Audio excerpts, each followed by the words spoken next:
kapagod. Sobra kapagod.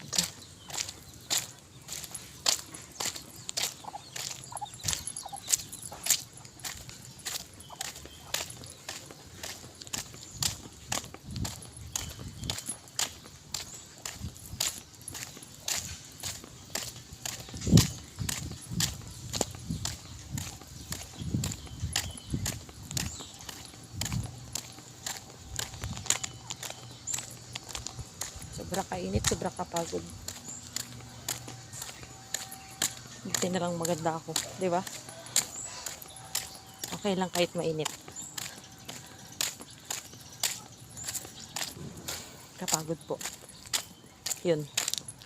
Kaya kayo, mag-iwan kayo lagi ng para sa sarili niyo. Para kahit napagod kayo, at least alam niyo na, okay lang. Kasi sanay kayo. Kahit nakakapagod, sanay kayo mag-isa.